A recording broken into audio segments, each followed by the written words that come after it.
నా జనులు చేయుచున్న పాపములు చూడగా నా కళ్ళు కన్నీటితో క్షీణించుచున్నవి.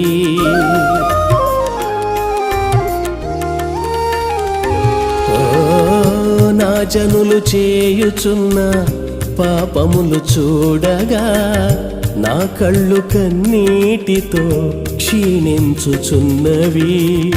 కన్నీటి ప్రార్థనతో ప్రజల యొక్క విడుదలకై, కన్నీటి ప్రార్థనతో ప్రజల యొక్క విడుదలకై ప్రార్థనతో పోరాడిన యిర్మీయాలా, ప్రార్థనతో పోరాడిన యిర్మీయాలా, నన్ను వాడుకో నా యేసయ్యా, నీ సేవలో నన్ను